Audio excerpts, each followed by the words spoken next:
Bonjour à tous, c'est Eric Chariot de la Société Astronomique de Bourgogne et bienvenue dans cette troisième vidéo en partenariat avec le CEDRE et la Société Astronomique de Bourgogne pour parler un petit peu d'astronomie. Cette semaine, on va parler surtout de la nuit des étoiles puisque le vendredi 7 et le samedi 8 août à partir de 21 h à l'Observatoire des Hautes-Plates, donc entre Dijon et Corcelles-les-Monts, aura lieu la nuit des étoiles. Donc la SAB l'organise sur 2 soirées. Donc c'est une nuit où il se passe beaucoup de choses. On pourra observer évidemment au télescope, on aura des séances de questions-réponses, on aura des petites conférences d'une demi-heure d'accès assez simple avec pour thème un petit peu la vie dans l'univers. Est-ce qu'on peut trouver de la vie ailleurs que sur Terre? C'est un vrai domaine scientifique, donc ça pourrait être intéressant. Et puis ce qu'on appelle le planétarium à ciel ouvert, où on montre au public, donc tout le monde est allongé dans la pelouse, c'est un moment assez poétique, assez sympa. On montre les constellations dans le ciel, et puis on aura des petits stands, un vrai village astro avec une présentation de météorites. Vous pourrez voir en vrai les météorites. Évidemment, tout ça se fera dans les règles sanitaires actuelles, c'est-à-dire que le port du masque sera obligatoire. Ce sont des soirées gratuites.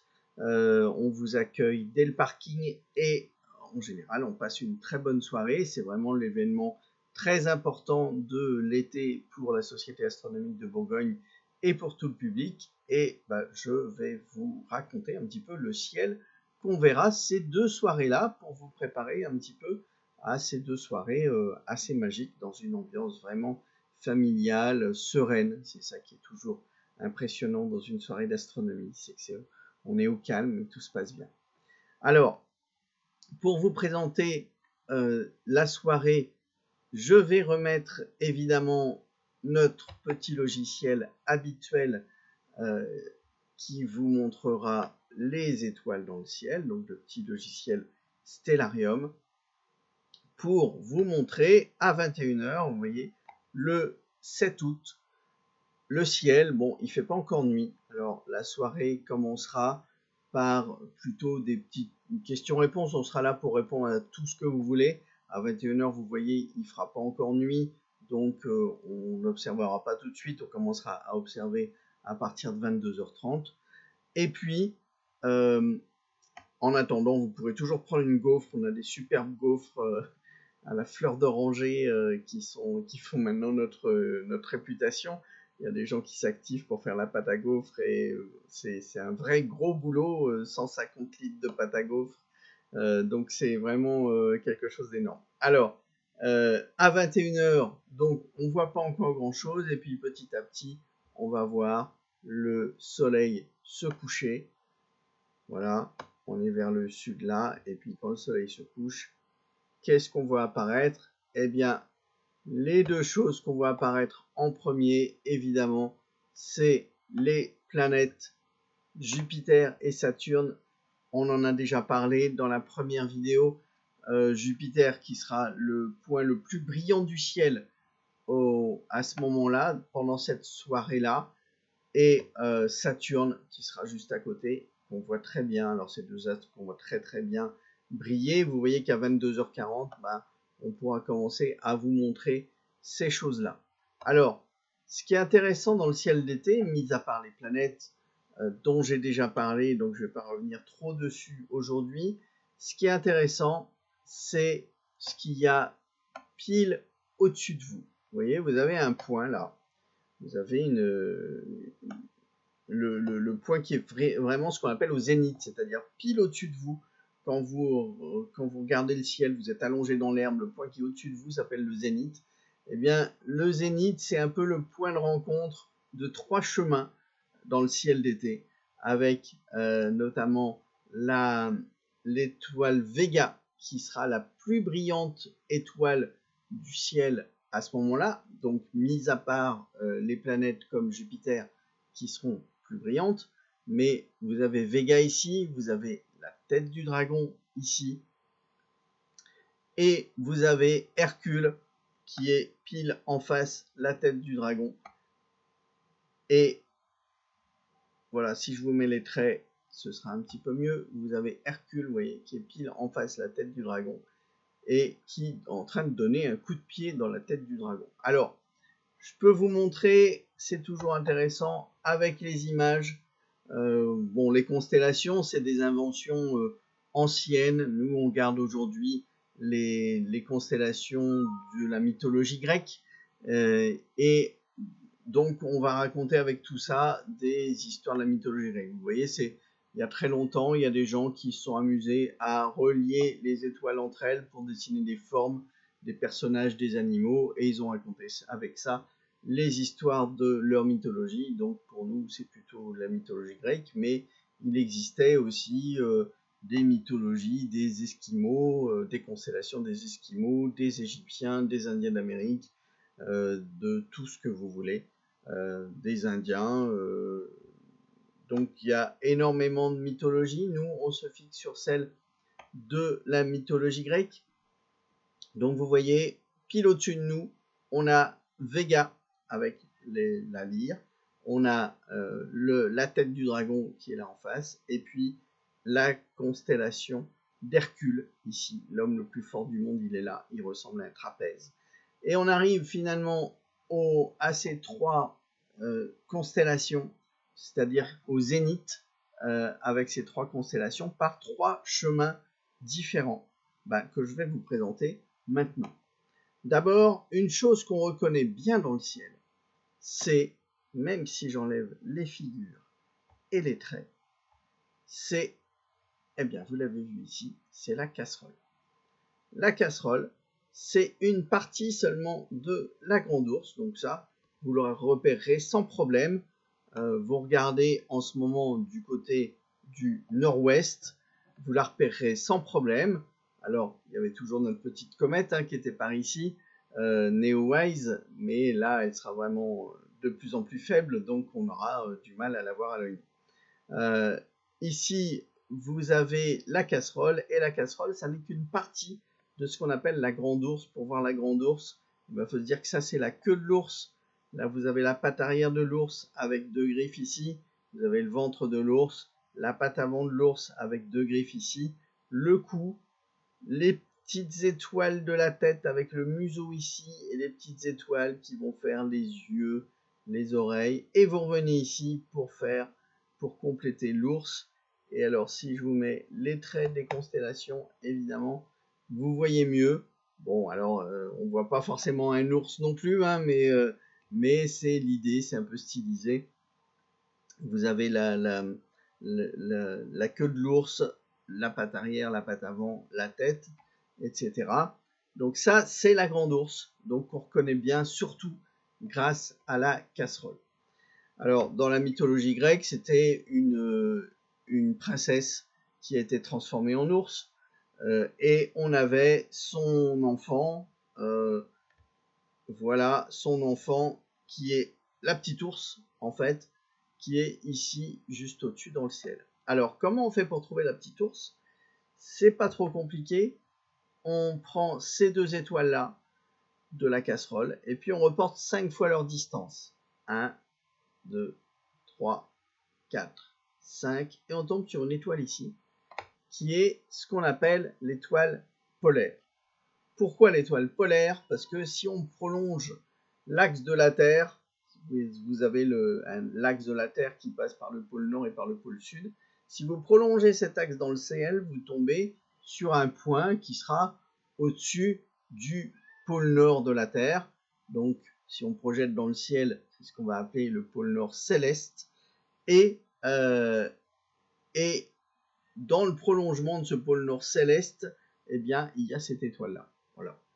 Et cette étoile-là, donc sa particularité, ça va être de ne pas bouger dans le ciel.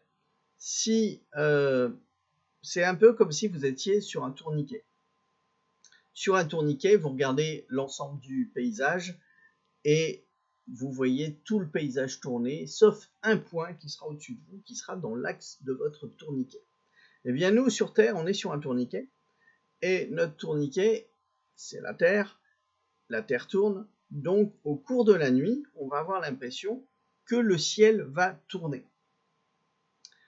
et va tourner autour de quoi? Ben, autour d'un point qui sera fixe, qui sera dans le prolongement de l'axe de la Terre, donc qui sera autour de cette étoile polaire finalement. Si je vous mets une grille, vous voyez, si à la surface de la Terre, on a un quadrillage avec l'équateur, les méridiens, les parallèles, etc. Vous avez déjà vu sur un globe terrestre, on peut avoir un quadrillage comme ça. Eh bien, si je prolonge ce quadrillage dans le ciel, j'obtiens quelque chose qui ressemble à ça. Et vous voyez, ça c'est l'image des méridiens et des parallèles. Là, on a l'équivalent des parallèles. Là, on a l'équivalent des méridiens. Eh bien, vous voyez que pile au-dessus du pôle nord de la Terre, eh bien, on a bien cette étoile qui est légèrement décalée, mais l'étoile polaire qui est là. Ce qui veut dire quoi? C'est que si la Terre tourne, eh bien, toutes les étoiles comme ça vont tourner suivant ces cercles-là.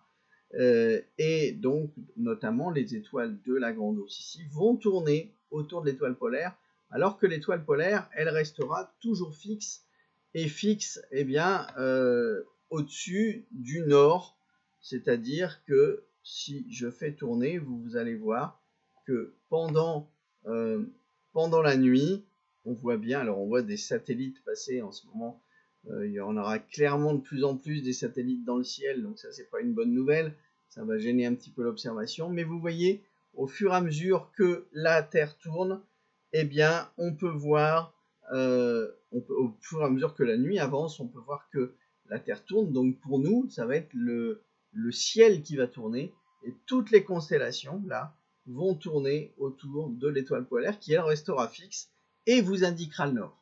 Voilà. Donc, on a pas mal, voilà, on a vu qu'il y avait pas mal de satellites qui passaient. Voilà, il y en a plein, et on va être, voilà, on en verra beaucoup. Et on en a même un ici que j'ai vu passer qui a l'air d'être quelque chose d'énorme. Je ne sais pas trop ce que c'est. On va regarder tout de suite. Hop là, vous avez vu, il y avait quelque chose de très énorme ici. Voilà, on va essayer de le retrouver. Hop là. C'est passé très vite. Hop, ça repasse. Voilà, ici. Bon, c'est un flash, ça doit être un iridium ou quelque chose comme ça. De temps en temps, on a des satellites qui flashent comme ça parce qu'ils sont à un moment tournés. Leurs panneaux solaires sont tournés vers ou leurs antennes sont tournées vers nous et on peut voir quelque chose de très brillant. Donc autour de 23h12, eh bien, on aura ce point très brillant. Qu'est-ce que c'est? C'est un iridium, effectivement. C'est ce qu'on appelle un flash iridium qui va être très brillant, qui va être plus brillant, oh là, aussi brillant qu'un quartier de lune, à peu près.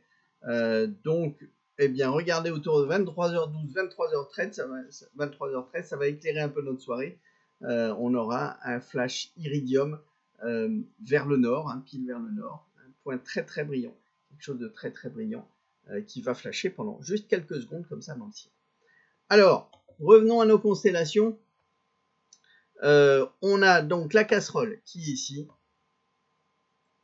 La casserole, j'enlève les petits traits. On a la casserole. On a la petite ours. Alors d'abord l'étoile polaire qu'on trouve ici. Ensuite, pour trouver la petite ours, eh bien, on va trouver une espèce de casserole à l'envers, un peu comme une louche. Si vous voulez, les ours dans le ciel, la grande ours et la petite ours, c'est un petit peu boucle d'or. Voilà, c'est l'heure de la soupe. Vous avez une louche ici qui vient plonger dans la casserole. Alors, une fois qu'on a trouvé l'étoile polaire, pour trouver le reste, on trouve surtout les extrémités ici de la petite ours, de la louche en fait, en revenant vers l'anse de la casserole, vous voyez. Et puis après, je vous cache pas qu'il faut un peu deviner ces étoiles qui sont là, puisque ces étoiles qui sont là sont beaucoup moins brillantes dans le ciel. On verra surtout ces deux-là, on verra l'étoile polaire. Il faut faire le choix un petit peu entre les deux. Alors on a la grande ours, on a la petite ours, et puis au milieu de ça, on a ce qu'on appelle la constellation du dragon, qui est ici. Alors, pour une fois, elle ressemble à peu près à son dessin. On a bien une espèce de serpent ici. on part entre la grande ours et la petite ours. On a une espèce de serpent et des étoiles qui serpentent comme ça dans le ciel. Et puis on arrive à 2 étoiles très brillantes ici qui du coup vont être au-dessus de nous, vont être vraiment au zénith quand on regardera le ciel. Et alors, eh bien ça donne très bien la définition de ce qu'est un dragon. Dragon, ça vient d'un mot grec, le mot draco, qui voulait dire celui qui a les yeux perçants. Donc on a bien l'image d'un serpent qui vous hypnotise comme ça, un petit peu comme dans le livre de la jungle, avec des yeux qui tournent comme ça. Et vous voyez que dans notre dragon, eh bien, les étoiles les plus brillantes sont justement celles de la tête, qui sont là, et qui se retrouvent au zénith. Donc vous avez la casserole, la louche, et entre les deux, quelque chose qui serpente, et vous arrivez, donc c'était le premier chemin, pour arriver au zénith, pile au-dessus de nous. Le second chemin, on prend encore la grande ours. On prend la casserole qui est là. On suit l'anse de la casserole. Alors on fait un arc comme ça, un arc de cercle. On suit l'anse de la casserole et on arrive sur l'étoile Arcturus, ici. Arcturus du Bouvier. Arcturus, ça veut dire Arcturos en grec. C'est le gardien de l'ours. C'est l'étoile qui garde l'ours. Alors, elle garde évidemment la grande ours, c'est ça. Et Arcturus, c'est aussi, ça vous rappelle un prénom, ça vous rappelle le prénom Arthur. Arthur qui est un dérivé du mot ours, donc l'animal totem d'Arthur, c'était l'ours dans les légendes arthuriennes. C'est pas un hasard du tout, tout ça a une symbolique très forte liée aussi aux constellations. Donc voilà. Si j'enlève les traits, moi je préfère qu'on n'ait pas les traits parce que la constellation du Bouvier qu'on a là, je trouve qu'on la repère mieux si on n'a pas les traits, parce que une fois qu'on a Arcturus ici, en fait il suffit de trouver une espèce de P majuscule dans le ciel. Et ici, vous faites une ligne droite comme ça, et vous faites une boucle, et vous avez un P majuscule qui symbolise la constellation du Bouvier. Alors à côté du Bouvier, on met les traits. À côté du Bouvier, on a des petites étoiles qui sont comme ça, des petites étoiles en arc de cercle qui sont assez jolies. Et c'est la très jolie constellation de la couronne boréale. Et puis, quand vous avez la couronne boréale, eh bien, vous vous en servez comme piste de skate. Vous voyez, vous faites du skate dans le ciel, du sky skate, si on peut dire. Et puis, vous prenez une rampe, ça comme une rampe, en fait, de skate. Et puis, vous prenez votre élan et vous montez, pouf, pile, sur 4 étoiles en trapèze, ici. Alors, quel est le personnage de la mythologie grecque qui peut être taillé en trapèze? Eh ben, l'homme le plus fort du monde chez les Grecs, eh bien, c'est forcément Hercule. Donc, Hercule, vous allez le reconnaître avec ce petit trapèze qui est là. Donc, vous voyez, on retrouve notre haut du ciel, on retrouve notre zénith avec ce trapèze ici, avec Hercule qui est en train, en fait, de se battre contre le dragon et de lui donner un grand coup de pied, parce que dans cette histoire-là, eh bien, c'est un des 12 travaux d'Hercule où il doit aller chercher des pommes en or dans le jardin des Hespérides. Et pour le jardin des Hespérides est gardé par un dragon, le serpent Ladon, et donc il doit se battre contre le serpent Ladon pour entrer dans ce jardin et récupérer les pommes en or. Alors, suivant les mythologies, suivant les versions de la mythologie, là, il est en train de se battre à coups de pied, mais la plupart du temps, en fait, il le tue avec une flèche, il le tue de manière lointaine. On dit même qu'il doit passer par-dessus un grand mur. En fait, il faut qu'il tire vers le ciel pratiquement pour tuer le dragon, ce qui veut bien dire que ce serpent, ce dragon, est vers le ciel, en fait. C'est un serpent, c'est un dragon céleste. Alors, on arrive là au-dessus, et puis il y a un troisième élément. Quand on est au zénith, on a vu qu'il y avait la tête du dragon, on a vu qu'il y avait Hercule, et puis il y a l'étoile Véga qui fait partie de la petite constellation de la Lyre. Je vous remets les noms.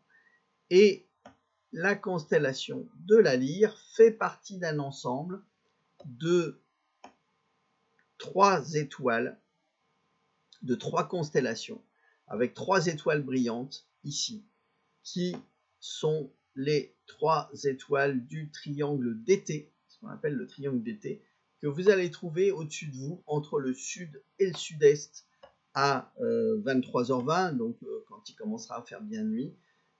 Et en fait, quand vous regardez le ciel, quand vous êtes allongé dans l'herbe et vous regardez au-dessus de vous, vous avez vraiment 3 étoiles qui sont plus brillantes que les autres et qui dessinent un grand triangle dans le ciel. Alors, si j'enlève les figures qui nous gênent un peu et même les traits, vous pouvez vous apercevoir, je vais enlever les noms aussi, vous pouvez vous apercevoir qu'il y a effectivement 3 étoiles ici qui brillent plus que les autres. La plus brillante, celle qui sera vraiment au-dessus de vous, au zénith, ce sera Vega. À gauche de Vega, vous aurez Deneb, qui fait partie, je vous mets son nom ici, Deneb de la constellation du Cygne. Et puis vous avez Altaïr de la constellation de l'Aigle. Alors, Deneb et Altaïr sont des mots arabes, puisque si nos mythologies, la mythologie dont on a hérité, c'est la mythologie des Grecs, en fait, les Arabes ont ensuite repris les constellations des Grecs, notamment de Ptolémée, et ont donné aux étoiles les noms, des noms arabes qui symbolisaient leur place dans la constellation des Grecs. Par exemple, Deneb, ça veut dire la queue, eh bien c'est tout simplement la queue du cygne. En fait. Altaïr, ça veut dire l'aigle, eh bien c'est dans la constellation, c'est la tête de la constellation de l'aigle. Alors, si je remets nos 3 constellations, donc vous avez ce triangle-là, et ce qu'on peut essayer de faire, c'est identifier chacune des 3 constellations qui sont concernées par ces 3 étoiles. Donc, Vega, la première, la plus brillante, ce sera la lyre. Alors, pour reconnaître la lyre, c'est pas compliqué. Juste en dessous de la lyre, vous avez une espèce de parallélogramme ici, 2 lignes parallèles, ça fait 4 étoiles, et vous retrouverez ça assez facilement. À gauche, on a Deneb, alors c'est la queue du cygne. Pour voir le cygne, sans les traits, il faut s'imaginer une croix chrétienne. Vous voyez, vous avez la queue du cygne, vous prolongez vers l'intérieur du triangle ici. Vous prolongez vers l'intérieur du triangle et vous avez une ligne d'étoiles comme ça qui fait le grand montant d'une croix. Et vous avez le petit montant de la croix qui est ici. Vous voyez, on a l'impression de voir une croix. On l'appelle aussi parfois la croix du Nord. Et en vrai, de manière officielle, c'est la constellation du cygne. Alors pour avoir le cygne en entier, à partir de cette croix, on peut prolonger les petites étoiles qui sont autour pour former les ailes. Voilà. Là, on a un vrai cygne qui est comme ça. Ensuite, l'aigle, il est un petit peu plus difficile à comprendre. Vous voyez que l'aigle, on le trouve face à nous. En fait, il a les ailes écartées. Il a les ailes écartées comme ça. Et ce qu'il faut regarder, c'est d'abord Altaïr, l'étoile la plus brillante, qui est entourée de 2 étoiles. Ça fait la tête de l'aigle. Altaïr et les 2 étoiles autour sont la tête de l'aigle. Et puis on a l'impression qu'il regarde vers sa droite, comme ça. Et vous pouvez prolonger ici ces 2 étoiles, vous tombez sur le bout d'une aile ici. Et on reconnaît assez bien ces 3 étoiles qui reviennent ici vers le centre. Donc vous avez cette ligne-là, qui sont honnêtement les 2 choses les plus brillantes, les 2 alignements les plus brillants de l'aigle. Voilà, vous avez ces 3-là, ces 3-là. Et puis une fois que vous avez celle-là, eh ben vous avez le cœur de l'aigle. Donc vous avez cette aile qui est là, vous reliez à la tête, et puis vous reliez à une autre aile qui est ici, ça c'est la 2e aile, et puis vous reliez aussi aux serres de l'aigle qui sont là. Donc vous avez ici une image de l'aigle qu'on peut retrouver dans un bon ciel sans trop de difficultés, mais on s'y perd un petit peu dans les alignements, donc il faut faire un peu attention. Il faut bien s'imaginer que vous avez l'aigle de face comme ça, face à vous, avec les ailes écartées comme ça. Voilà, alors, vous avez remarqué, on a bien ces 3 étoiles, ça c'est vraiment haut dans le ciel. Là, on commence à aller plus vers l'horizon. Et pour retomber sur nos pattes, eh bien, vous voyez que notre triangle d'été, avec ces 3 étoiles-là, est traversé par une ligne blanchâtre, là, comme ça, épaisse. Eh bien ça, c'est ce qu'on appelle la Voie lactée. Pourquoi lactée? En fait, ça vient de la mythologie aussi. C'est Hercule qui s'était entrepris de téter le sein de Héra. Mais Héra, c'est pas sa mère. Héra, c'est sa belle-mère, puisque c'est un demi-dieu, Hercule, qui est né de Zeus. Donc son père, c'est Zeus. Donc en fait, c'est encore une histoire où Zeus, bien que marié à Héra, est allé fauter et a fait un enfant à quelqu'un d'autre. Voilà, ça, on n'arrête pas avec les mythologies. Dans la mythologie grecque, c'est que les histoires sentimentales de Zeus, finalement. Et de ses rejetons un petit peu partout dans le monde. Donc, voulant téter le sein de Héra, eh bien, Héra, quand elle s'aperçoit de ça, pendant son sommeil, voit quelque chose qui la gêne, qui la tète même violemment, parce que Hercule, c'est pas un tendre non plus, et elle le repousse comme ça, et il y a du lait qui jaillit du sein de Héra et qui se répand partout dans le ciel, et qui fait cette immense traînée qu'on voit ici. Alors en vrai, donc c'est pour ça qu'on appelle la Voie lactée, parce que c'est du lait, voilà, c'est du lait d'Héra. Alors en vrai, c'est notre galaxie à nous, notre galaxie vue de l'intérieur, donc elle prend tout le ciel comme ça, on a l'impression d'être dedans, donc c'est quelque chose qui va prendre tout notre horizon. Et bien là-dedans, on a 200 milliards d'étoiles dans notre galaxie, et vous voyez qu'elle traverse les constellations du Cygne et de l'Aigle. Et d'ailleurs, dans certaines civilisations, cette Voie lactée était liée à d'autres mythologies, on l'appelait la Voie aux oiseaux. Et on pensait même que les âmes des morts voyageaient à travers la Voie lactée pour rejoindre le ciel, finalement. Vous voyez, on prenait les âmes sous terre, et puis on les amenait jusque dans le ciel par le chemin de la Voie lactée, par des animaux, par des oiseaux qui étaient capables d'emmener les âmes. C'est ce qu'on appelle des animaux psychopompes, c'est-à-dire qui transportent les âmes. Alors, on a la Voie lactée, et si on suit le Cygne ici, l'Aigle ici, eh bien, on peut descendre sur la Voie lactée pour retrouver des constellations qu'on connaît bien en été. Alors, on va avoir le Sagittaire ici, qui ressemble à une théière. En fait, c'est pas compliqué. Vous avez une théière avec un couvercle ici, un bec verseur, le récipient et l'anse de la théière. Donc, si vous trouvez la théière, vous allez trouver le Sagittaire. Et puis à côté, on voit surtout une grosse étoile brillante qui s'appelle Antares ici, avec 3 étoiles en face ici. Ben ça, c'est le Scorpion, avec le Scorpion ici et les pinces du Scorpion. Si je vous les mets en dessin, vous avez le Sagittaire qui est en fait ce qu'on voit à l'avant, c'est en fait son arc qui est ici, qui est un être mi-cheval, mi-homme, et puis le Scorpion qui est là avec la tête du Scorpion et ses pinces qui sont là. Et pas loin de tout ça, on retrouve nos Jupiter et Saturne qui sont entre la constellation du Sagittaire et du Capricorne. Alors je vous vois venir si vous pensez un peu à l'astrologie. L'astrologie, c'est n'importe quoi, ça n'est pas de la science. Et le fait que Jupiter ou Saturne soit dans le Sagittaire, ça ne veut rien dire absolument sur comment vous allez passer votre journée ou sur votre personnalité. Et ça, j'y reviendrai pas. D'ailleurs, on trouve ici, juste à côté, une constellation, ici, le Serpentaire, dans lequel passent les planètes et le Soleil, donc qui devrait être intégré au système astrologique, mais qui ne l'est pas. Bizarrement, personne n'est jamais du signe du Serpentaire. Et de toute façon, vous n'êtes pas, vos signes ne correspondent pas aux constellations. Les dates de votre signe ne sont pas celles des constellations astronomiques. Donc tout ça, c'est que du vent et on n'y reviendra pas. Voilà.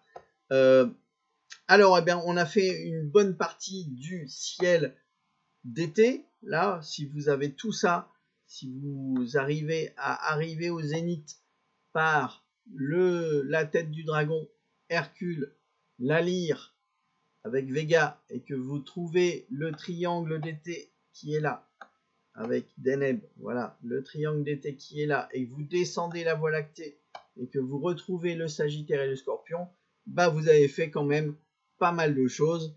Et il est temps ensuite de regarder 2-3 petites choses comme ça pour se faire plaisir au télescope. Alors, voici tout ce qu'on peut voir au télescope ici. Et je vais enlever nos images. Alors, ce qui est intéressant dans le ciel d'été, c'est que justement le ciel d'été est traversé par la Voie lactée ici. Et dans la Voie lactée, une galaxie, c'est un peu le lieu de naissance, de vie et de mort des étoiles. Donc vous pouvez avoir des astres comme ça, qu'on ne voit pas à l'œil nu, mais qu'on voit au télescope, qui vous retranscrivent toute l'histoire des étoiles, depuis leur naissance jusqu'à leur mort. Par exemple, vous avez ici, dans le Sagittaire, c'est l'endroit où la Voie lactée sera la plus dense, parce que dans cette direction-là, on sait qu'on a le centre de notre galaxie. On aurait même un trou noir qui serait par là, hein. Évidemment on ne le voit pas, mais on devine qu'il y a un trou noir dans ce coin-là. Alors, qu'est-ce qu'on peut avoir dans la Voie lactée? Eh bien, on peut avoir des endroits de naissance d'étoiles. Et si je zoome sur cette nébuleuse ici, donc les étoiles naissent comment? Les étoiles naissent avec de grands nuages. Voilà, ça c'en est une. De grands nuages de gaz. Alors, j'ai un scoop un peu pour vous. Quand vous voyez un nuage rouge sur une image d'astronomie, eh bien, vous pouvez vous dire presque à tous les coups que c'est une nébuleuse, que c'est une maternité d'étoiles, un endroit où vont naître des étoiles. Et là, avec la nébuleuse du lagon, de la lagune, eh bien, qu'on peut. Alors, au télescope, vous ne verrez pas la couleur rouge, mais vous verrez une nébulosité comme ça, avec un amas dedans, des étoiles qui sont déjà créées. Donc, un grand nuage rouge comme ça va se fragmenter en plusieurs morceaux. Et chacun de ces morceaux va former une étoile. Donc, un grand nuage rouge va former plusieurs dizaines ou plusieurs centaines d'étoiles en plusieurs millions d'années. Par contre, ça ne va pas être instantané. Et donc là, vous avez une belle image d'une nébuleuse qui a déjà formé un amas d'étoiles comme ça et qui petit à petit va totalement se transformer en étoile. Alors, un autre truc sympa à regarder en été au télescope, c'est, on parlait tout à l'heure du cygne, et bien quand vous avez notre constellation du cygne qui, vous voyez, est bien au-dessus de nous en ce moment, et bien la tête du cygne ici, c'est quelque chose d'un petit peu particulier, parce que quand on la regarde comme ça, on a l'impression de voir une étoile, mais quand on zoome dessus, eh bien, on voit qu'en fait, il y a deux étoiles. Voilà, il y a deux étoiles, et c'est pas très bien représenté ici, on le voit beaucoup mieux au télescope, mais ces deux étoiles n'ont pas la même couleur. Il y en a une bleue, et il y en a une rouge. Alors, les étoiles bleues, c'est quand elles sont plutôt chaudes et en début de leur vie, et les étoiles rouges, c'est quand elles sont plutôt vers la fin de leur vie et qu'elles sont plus froides. Et c'est l'inverse des robinets, le bleu, en fait, pour les étoiles, c'est chaud, et le rouge, c'est froid. Voilà, donc ça, c'est des étoiles qui sont au cours de leur vie, à différents stades de leur vie. Et puis après, vous pouvez avoir des étoiles mortes, comme celle-ci, alors qui est une des nébuleuses préférées des astronomes amateurs, parce que c'est une étoile morte et elle montre bien comment le Soleil va finir dans quelques 5 milliards d'années. Il ne restera plus que ça, parce qu'un jour le Soleil va exploser, effectivement, et il ne restera plus que quelque chose comme ça. Alors, c'est joli, hein, mais vous ne le verrez pas tout à fait comme ça au télescope. Vous le verrez évidemment moins bien, vous n'aurez pas les couleurs, mais vous allez voir un joli petit rond de fumée dans le ciel. Alors ce petit rond de fumée, alors vous allez voir en vrai, voilà, on va dire comme ça, et sans les couleurs. Mais vous verrez qu'il y a un trou dedans, c'est vraiment un rond de fumée, donc il faut s'imaginer que c'est une sphère en fait. C'est une sphère avec une étoile que vous ne verrez pas au télescope, mais une étoile, le cadavre de l'étoile, le reste de l'étoile, donc c'est le reste du Soleil, hein, du Soleil de cet environnement-là. Toutes les étoiles sont des soleils et le Soleil est une étoile. Et vous avez ici le cadavre et puis les couches extérieures qui ont été soufflées, qui ont rebondi sur le cœur en fait et qui sont en expansion maintenant. Enfin, vous pouvez imaginer une sphère qui est en expansion comme ça, continue. Évidemment, comme c'est loin, on ne la voit pas bouger, nous, on ne la voit pas grandir, mais elle continue de grandir, elle continue de se diluer aussi dans l'espace. Donc le Soleil va finir comme ça, vous voyez, c'est joli, la mort d'une étoile. Et ça, au télescope, c'est toujours assez fascinant à voir, et on essaiera de vous le montrer. Et puis, ben, pour finir, on a parlé de ce qu'il y avait dans la Voie lactée. Ah non, j'ai encore une autre petite chose. Si on s'éloigne un petit peu de notre galaxie, on pourra vous montrer quelque chose qui est franchement spectaculaire. Ici, dans Hercule, vous voyez, sur un des bords du trapèze, vous avez ce qu'on appelle l'amas d'Hercule. C'est un amas d'étoiles qui sont plutôt vieilles, qui est un petit peu en dehors de notre galaxie, mais qui est lié, attiré par notre galaxie, donc qui navigue autour de notre galaxie. Et cet ensemble-là, eh bien, c'est 500 000 étoiles d'un seul coup. Donc ça, vous voyez, c'est quelque chose. Franchement, dans un bon télescope, on a l'impression de voir une rivière de diamants. C'est toujours assez spectaculaire à voir. Et donc là, 500 000 étoiles, c'est un des plus beaux amas. On appelle ça des amas globulaires parce que les étoiles restent dans des globes comme ça, elles restent liées entre elles.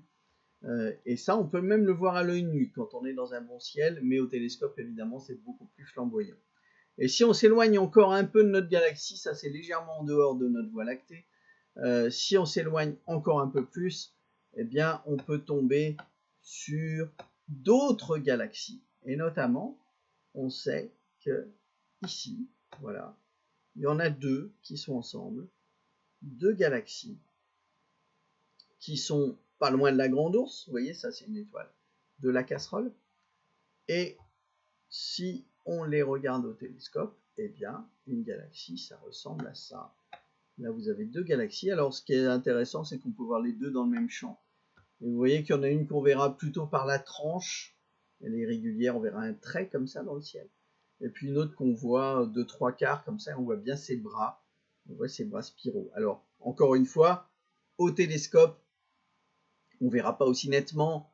On verra bien les formes, comme ça. Une forme un peu ronde, une forme un trait, ici. On verra que c'est différent. Je ne vous promets pas qu'on verra le détail des bras, parce que là, il faut commencer à avoir un gros instrument, un gros télescope pour les voir. Mais au moins, vous pourrez voir des galaxies. Alors, chacune de ces deux galaxies, c'est 200 milliards d'étoiles. Donc là, vous avez un champ à 400 milliards d'étoiles. Bah, je crois qu'on peut difficilement faire mieux, à moins de trouver des endroits où il y a plein de galaxies. Ça existe, mais on les voit plutôt au printemps. Et je trouve que c'est pas mal pour finir cette petite séance de découverte du ciel, donc qui va vous préparer assez efficacement, j'espère, à la nuit des étoiles, et qui, j'espère, vous aura donné envie de venir nous voir, et qu'on vous raconte tout ça. On fera du planétarium à ciel ouvert, on vous racontera un petit peu la mythologie, les constellations et tout, avec un laser, vous verrez que c'est assez impressionnant. Et un micro, l'animateur parle en même temps à plein de gens qui sont allongés dans la pelouse comme ça. C'est toujours un des grands moments de la soirée, je trouve, parce que c'est vraiment d'un calme et d'une sérénité admirable. Et puis, voilà aussi ce qu'on peut voir au télescope. On vous montrera tout ça dans nos télescopes. Prévoyez bien votre masque et on pourra passer, malgré les conditions sanitaires, une belle soirée. Et puis, tout ça avec une gaufre, et ce sera vraiment l'idéal. Voilà, je vous laisse là-dessus, et je vous dis, eh bien, à vendredi ou à samedi, comme vous voulez. On pourra se retrouver aussi plus tard dans le mois pour d'autres observations, tous les samedis, finalement, du mois d'août. Voilà, à bientôt!